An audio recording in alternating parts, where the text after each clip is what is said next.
Baik, Assalamualaikum warahmatullahi wabarakatuh.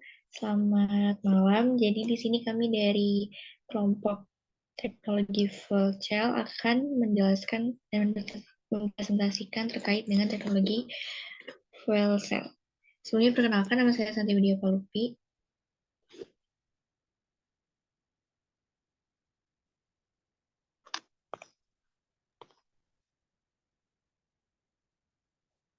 Saya Adalah Artamesya Giovanni.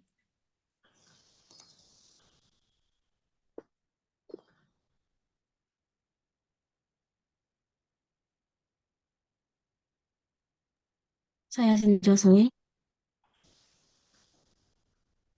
Saya Leona Deborah Peter.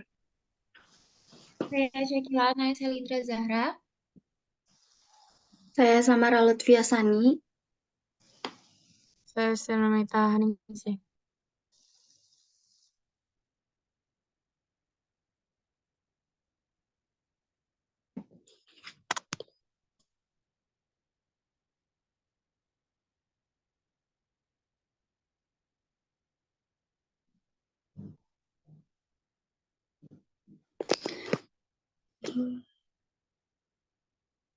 Kemudian sejarah fuel cell yang pertama.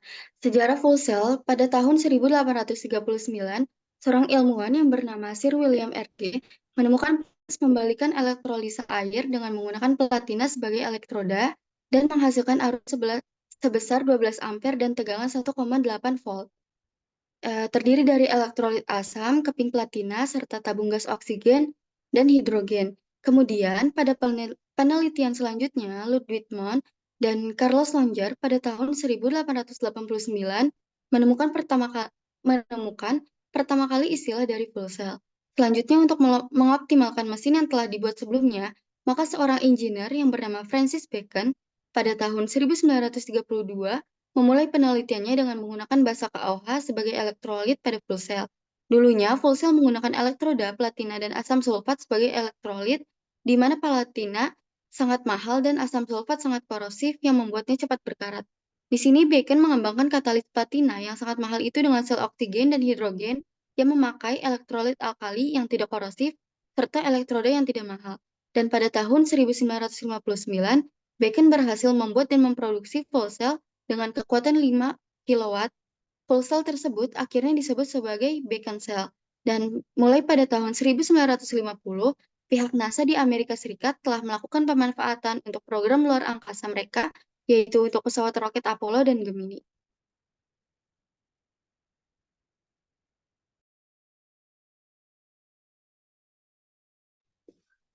Next.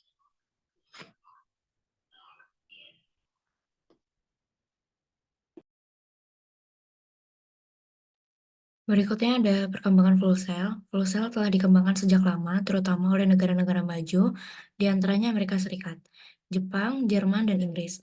Produsen kendaraan seperti General Motor atau GM di Amerika Serikat sudah merilis prototipe mobil berbahan bakar hidrogen. Mobil ini dapat menempuh jarak hampir 500 km sebelum harus mengisi ulang bahan bakar.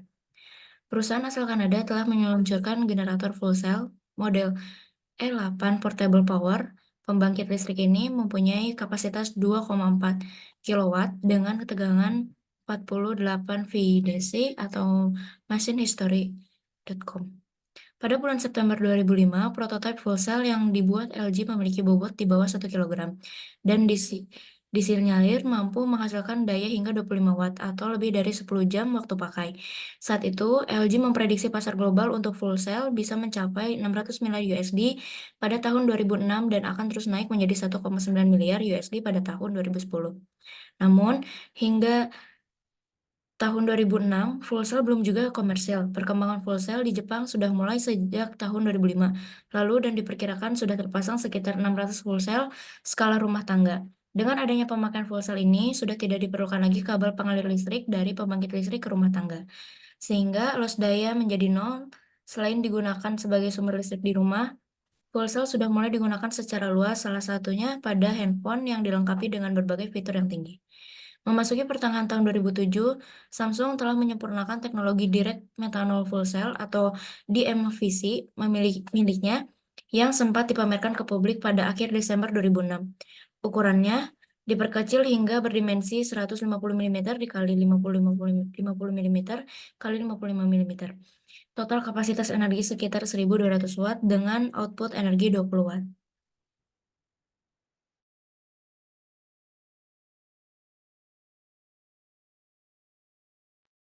Baik, selanjutnya untuk manfaat fuel cell.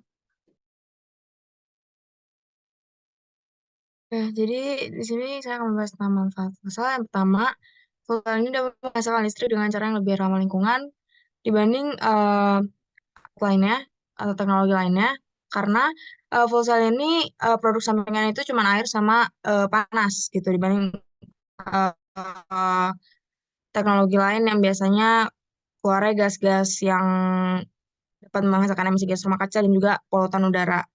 Terus yang kedua, fuel cell ini memiliki efisiensi yang tinggi dalam mengonversi energi kimia menjadi energi listrik, yaitu sekitar 40-60%.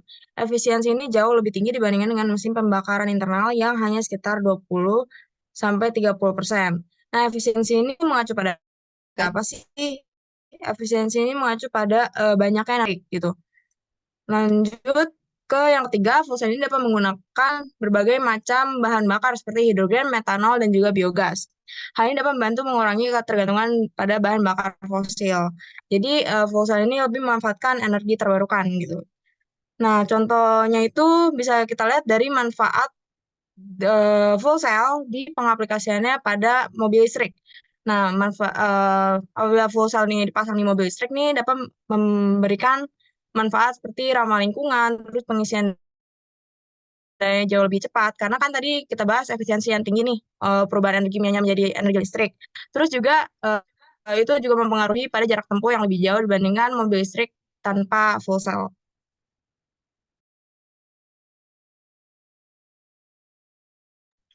Next.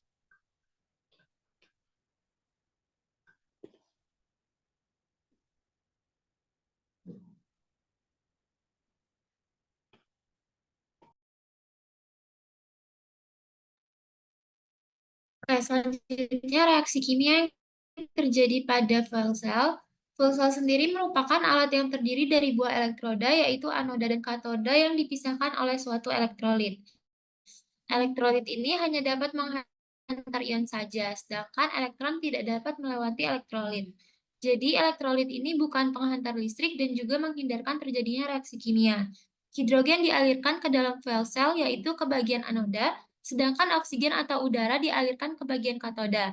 Dengan adanya membran atau elektrolit, maka gas hidrogen tidak akan bercampur dengan oksigen. Pada anoda terdapat lapisan platina yang berfungsi sebagai katalisator yang mampu memecah atom hidrogen menjadi elektron dan proton.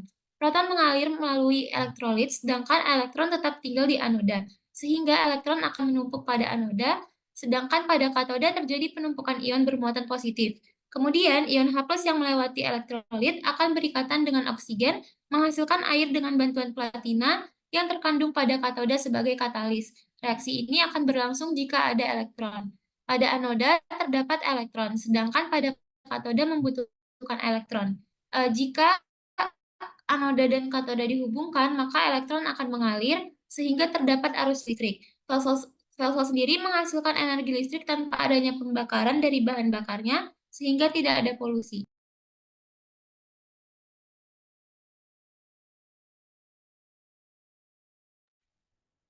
Untuk reaksi kimianya pada anoda, hidrogen dioksidasi menjadi proton. Dapat dituliskan menjadi 2H2 menjadi 4H+ ditambah 4 elektron. Setiap molekul H2 terpecah menjadi 2 atom H+ yang merupakan proton, sedangkan atom hidrogen melepas elektronnya. Proton ini akan bergerak menuju katoda sehingga menghasilkan arus listrik jika dihubungkan dengan penghantar listrik menuju katoda. Pada katoda, oksigen dirubah menjadi 4 elektron ditambah 4H+ ditambah O2 menjadi 2H2O. Molekul oksigen akan bergabung dengan 4 elektron menjadi ion oksigen bermuatan negatif, lalu bergabung dengan proton dari anoda. Setiap ion oksigen akan melepaskan kedua muatan negatifnya dan bergabung dengan 2 proton, sehingga terjadi oksidasi menjadi air. Reaksi kimianya dapat dituliskan menjadi 2H2 ditambah O2 menjadi 2H2O. Next.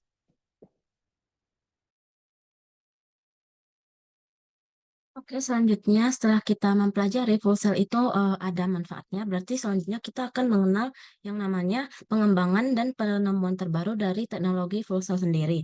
Nah, pengembangan dan penemuan terbaru dari teknologi ini mengalami berbagai pengembangan yang berbeda-beda setiap tahapnya.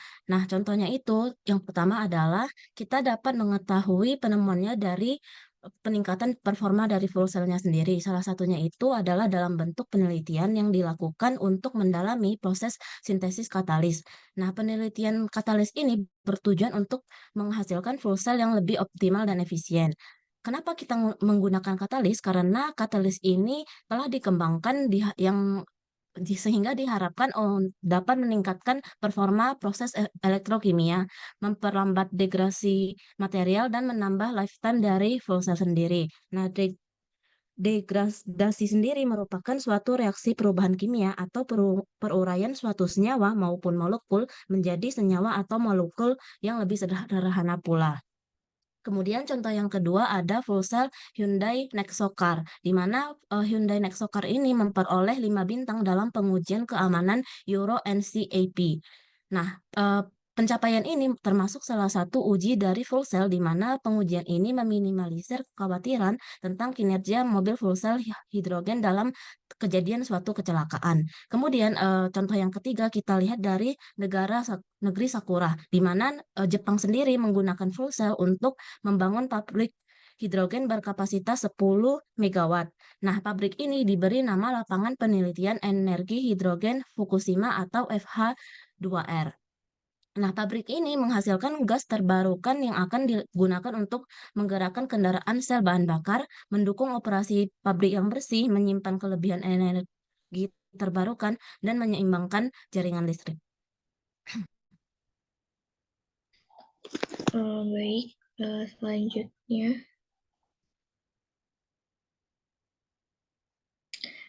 selanjutnya masih dalam penemuan terbaru dan pengembangan dari teknologi fuel cell. Yang nomor 4 di sini ada uji coba fuel cell sebagai pengganti baterai iPhone, yang mana penelitian ini dilakukan oleh perusahaan Inggris, di mana mereka memasukkan fuel cell ini ke dalam iPhone 6 dan terbukti bahwa iPhone 6 tersebut mampu bertahan selama 1 pekan. Ini berhubungan dengan yang di poin nomor 2 tadi, di mana fuel cell itu sudah dikembangkan untuk menggantikan di bidang otomotif, yaitu mobil. Namun kekuatannya itu berbeda, kalau yang untuk mobil itu jauh lebih besar, sedangkan untuk yang gadget ini, untuk iPhone ini lebih kecil. Kemudian yang nomor 5, ada sepatu dengan memanfaatkan teknologi fuel cell yang didesain khusus. Nah, teknologi ini hadir dalam bentuk sepatu running fuel cell New Balance Elite Volume 3 yang dilengkapi dengan sistem energi arc atau plat karbon yang memang dibuat khusus ganda pada pengembalian energi yang membuat sepatu tersebut menjadi lebih ringan.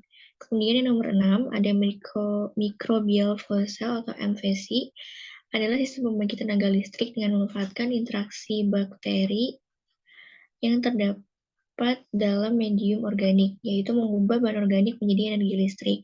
Nah, sifat bakteri yang dapat mendegradasi medium organik ini itu menghasilkan ion elektron dan juga proton. Nah, ion-ion inilah yang menghasilkan perbedaan listrik sehingga dapat menghasilkan energi.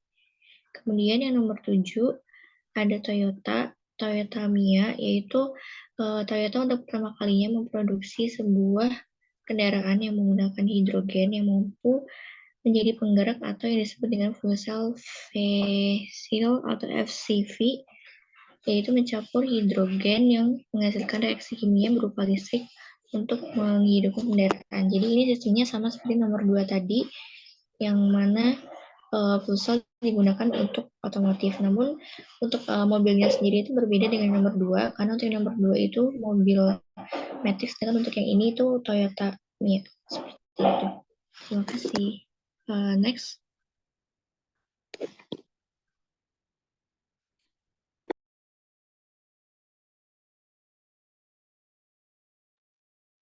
Yang terakhir ada kesimpulan, di mana fuel cell sendiri dapat didefinisikan sebagai salah satu alat elektrokimia atau teknologi dari elektrokimia yang bertujuan untuk menghasilkan listrik dengan bahan bakar hidrogen dengan emisi berupa air. Nah, teknologi fuel cell sendiri akan digadang-gadang menjadi salah satu energi alternatif di masa depan karena yang pertama sifatnya lebih ramah terhadap lingkungan dan memberikan banyak dampak positif bagi keberlangsungan hidup manusia. Baik, cukup sekian presentasi dari kelompok kami. Terima kasih.